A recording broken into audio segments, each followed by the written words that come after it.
নমস্কার। এখন মধ্যরাত, জ্যোৎস্নায় ধুয়ে যাচ্ছে গুলমোহরের নির্বাক অভিমান। তার তমসাচ্ছন্ন তারল্য নেই। আমার বিনিদ্র বিবেক আলোলায়িত আশ্লেষে বিদীর্ণ।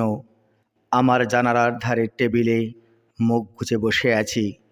জীবনের এই পড়ন্ত বেলায় কী বা করি? একান্ত একা হয়ে যাওয়া জীবন যে কত কঠোর, তা আমি ছাড়া কেই বা হৃদয়ের এই যন্ত্রণা অনুভব করবে? না, কারো হাতে সময় নেই, কেউ ভেবেও দেখে না। এইসব ৭-৫ ভাবতে ভাবতেই মনে পড়ে গেল অনেক দিনের ঘটনার কথা। তখন আমি সবেমাত্র কলেজে পড়ি। তারপর দীর্ঘ পথ অতিক্রম করে আজ এখানে এসে থমকে দাঁড়িয়েছি। মনে পড়ে গেল আমার মতো আরও একজন মানুষের জীবনের একাকিত্বের ইতিহাস। আজকে আমার আলোচনার বিষয়টি অত্যন্ত সেনসিটিভ এবং ট্র্যাজিক, অর্থাৎ সংবেদনশীল এবং বিয়োগান্তক, এবং অবশ্যই এডুকেশনাল বা শিক্ষণীয় একটি ঘটনা। যে কেউ, অর্থাৎ সেনসিটিভ মাইন্ডেড কিংবা কোমল হৃদয়ের অথবা মানবিক গুণসম্পন্ন পার্সোনালিটির মানুষ হয়ে থাকেন না কেন, অবশ্যই তিনি নিজেকে মূল্যবান বলে মনে করবেন। এমনকি কঠোর হৃদয়ের মানুষেরাও যদি গল্পটি শোনেন, তাহলে তিনিও নিজেকে বদলাতে শুরু করে দেবেন। জনান্তিকে বলে রাখি, আমরা যারা ঈশ্বরে বিশ্বাসী, এমনকি যদি কেউ নাস্তিকও হই, তিনিও হয়তো জানেন যে আমরা প্রত্যেকেই যদি ঈশ্বরকে মন থেকে চাই, তাহলে ঈশ্বর বা ভগবান আপনার প্রতি অবশ্যই করুণা করবে। ঈশ্বর যে আপনাকে করুণা করছে সেটা বুঝবেন ভগবান সবচেয়ে বেশি যখন খুশি হয়, তখন বুঝবেন কি করে? আপনি অবশ্যই বুঝতে পারবেন যে আপনার পরিবারে কন্যা সন্তানের জন্ম হবে। এটি আমার কথা নয়, বড় বড় মনীষীদের কথা। মনুষ্য সৃষ্টির এত যুগ পেরিয়েও মানুষ তবু ছেলে মানুষ থেকে গেল। কারণ এখনও অনেক পরিবার আছে যেখানে কন্যা সন্তানের জন্ম হলে পারিবারিকভাবে মা ও মেয়ে উভয়কেই অবাঞ্ছিত জীব বলে মনে করে। তারা সংসারে অবহেলিত। আবার এখনও এমনও দেখা গেছে যে কখনো কখনো কোনো সংসারে একজন মা যদি পরপর ৩-৪টি কন্যা সন্তানের জন্ম দেয়, তাহলে তার কপালে ডিভোর্স নামক ছোট্ট ইংরেজি শব্দটি অবধারিত। অথচ কন্যা সন্তানের জন্য যে পুরুষের ভূমিকায় আসল, সেই বিষয় সমস্ত পুরুষরা জেনেও এই পুরুষতান্ত্রিক সমাজে ওই মাকে অলক্ষ্মী থেকে শুরু করে অপয়া পর্যন্ত মাঝখানে যতগুলো কনসেপ্ট আছে, ততগুলোই তার নামের পূর্বে সযত্নে লাগিয়ে দেওয়া হয়। পুত্র সন্তানের জননী না হওয়ায় সারাটা জীবন তাকে অসহায় করুণ পরিস্থিতির মধ্য দিয়ে দিন গুনতে হয় অন্ধকার জগতে হারিয়ে যাওয়ার জন্য। আবার আসল ঘটনায় আসা যাক। চৌধুরী পরিবার নামে পরিচিত একটি পরিবার সমাজ, রাজনীতি, শিক্ষা, সামাজিক মর্যাদা সব দিক দিয়ে সমাজেরই পরিচিত একান্নবর্তী পরিবার। গৃহকর্তা ও গৃহিণী 5টি পুত্র সন্তানের জন্ম দিয়েছেন। সে কারণে তারা নিজেদেরকে খুব সৌভাগ্যবান বলেও মনে করত। আসলে 5টা সন্তান তো, সে কারণেই গর্বের শেষ ছিল না। ঐশ্বর্য যা ছিল তা 7 পুরুষকে অধঃপাতে দেওয়ার পক্ষে যথেষ্ট। সেই সঙ্গে জানিয়ে রাখি, 2টি কন্যা সন্তানও তারা জন্ম দিয়েছিল। রায়বাহাদুর 5 সন্তানকে সুশিক্ষিত শিক্ষায় শিক্ষিত করেছিল। কথাই বলে যে হাতের 5টা আঙুল কখনো সমান হয় না।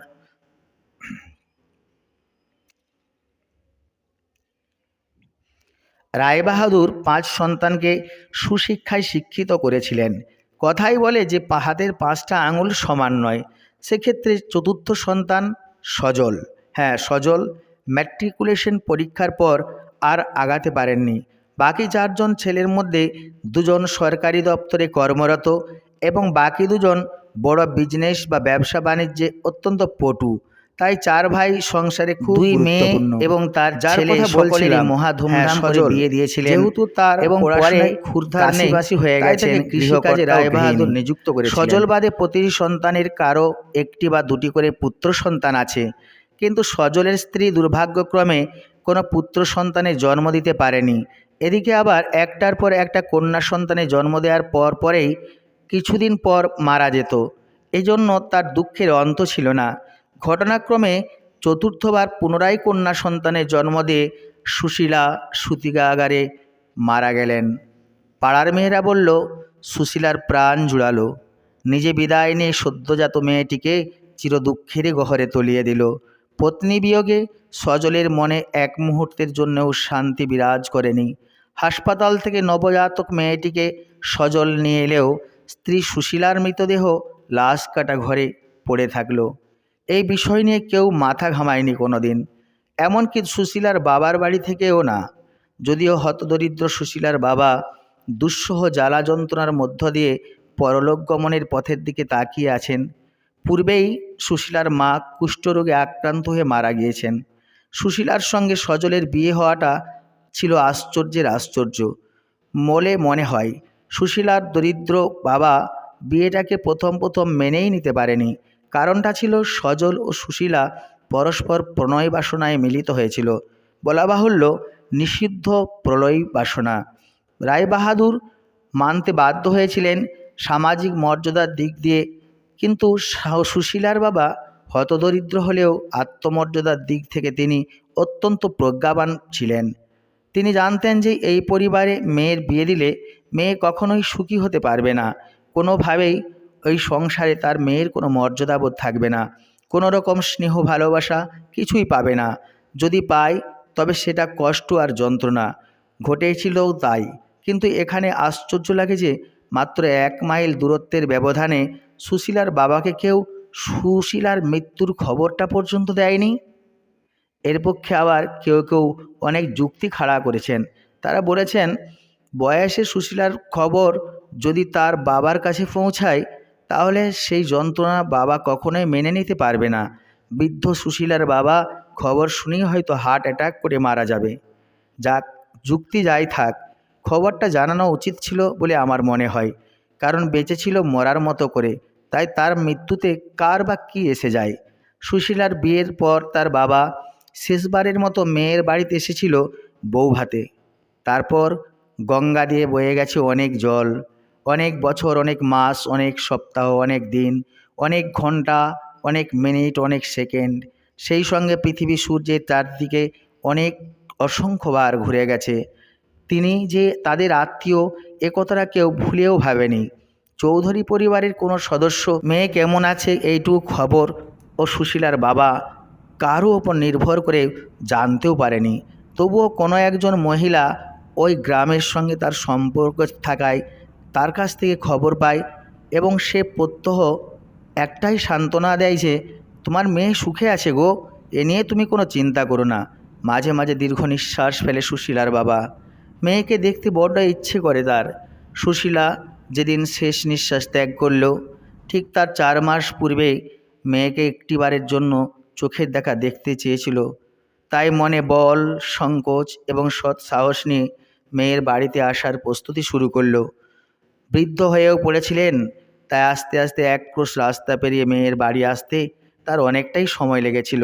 চৌধুরী বাড়ির ফটকের দরজায় যখন উপস্থিত হলো, তখন একজন প্রহরী তার পরিচয় জেনে বাড়ির অন্দরমহলে চলে গেল। সেখানে কি হলো বা কি হলো না কেউ জানল না।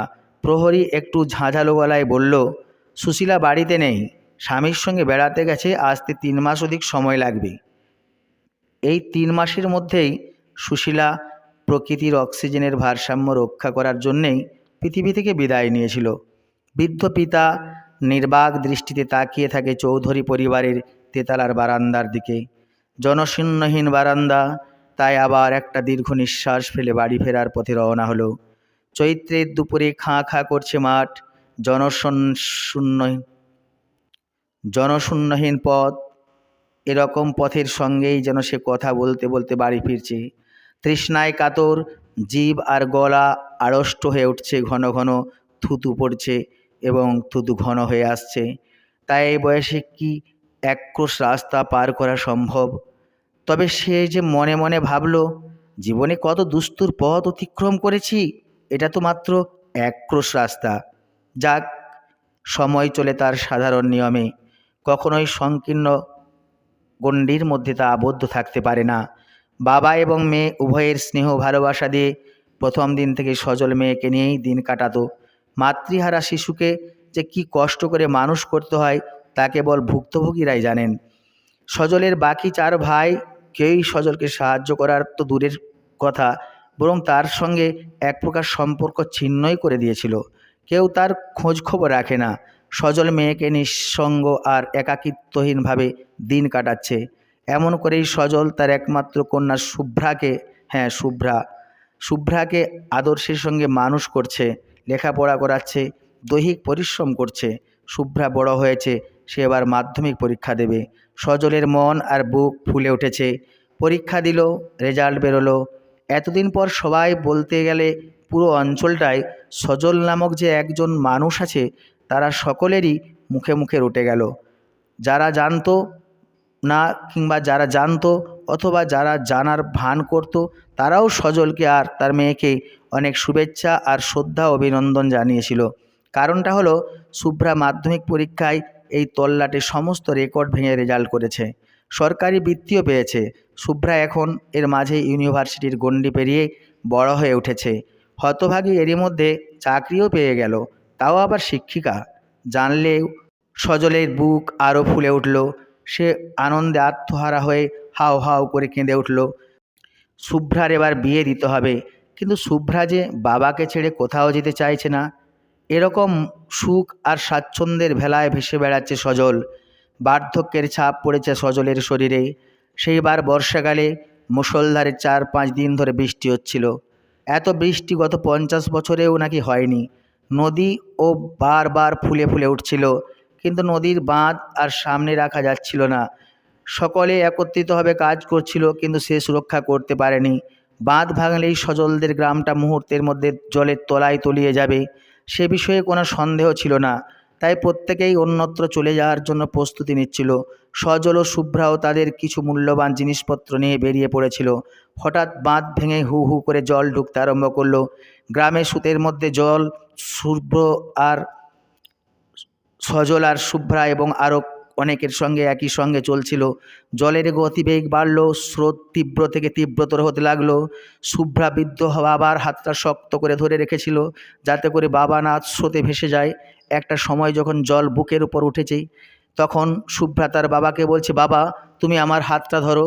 সজল বলল, সে কি রে মা, আমি কি করে তোর হাত ধরবো? আমার কি সেই শক্তি আছে? তুই তো আমার হাত ধরে আছিস, তবে শক্ত করে ধরে রাখ। শুভ্রা বলল, না বাবা তুমি আমার হাতটা ধরো। সজল বলল, তোর কথার মানে বুঝতে পারছি না। শুভ্রা বলল, এ কথার অনেক অর্থ আছে বাবা।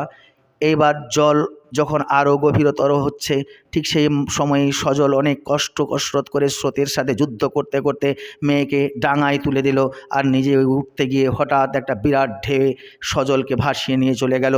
শুভ্রা বাবা বাবা বলে চেঁচিয়ে উঠল। বিচ্ছেদের ডাক যে কত সকরুণ তা শুভ্রা ছাড়া কেউ উপলব্ধি করতে পারবে না। শুভ্রা যেন শুনতে পেল তার বাবার ডাক। তার বাবা যেন অনেক দূর থেকে বলছে, শুভ্রা তুই ভালো থাকিস মা, তুই কি জানিস একজন বাবা কখনো তার মেয়েকে ছেড়ে দিতে পারে না।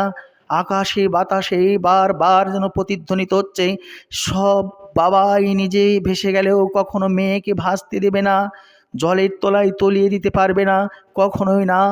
এ কথা ভাবতে ভাবতে শুভ্রা চোখের অশ্রু ফোঁটা টপ টপ করে পড়তে লাগলো, আর বারবার করে মনে করতে লাগলো, পৃথিবীতে কোনো বাবাই নিজে ভেসে গেলেও মেয়েকে কখনো ভাসাতে পারে না, মেয়েকে কখনো ভাসাতে পারে না। নমস্কার, এখানে শেষ করছি। এই বিয়োগান্ত কাহিনীটি যদি ভালো লাগে একটা লাইক করবেন, শেয়ার করবেন। যদি পারেন আমার চ্যানেলে খুব ভালো টপিক আছে, আশা করি শুনলে আপনার মন ভরে যাবে। তাই বলছিলাম সাবস্ক্রাইব করবেন, বেল আইকনটি প্রেস করবেন, তাহলে আপনি যে কোনো নোটিফিকেশন আগেই পাবেন। ধন্যবাদ।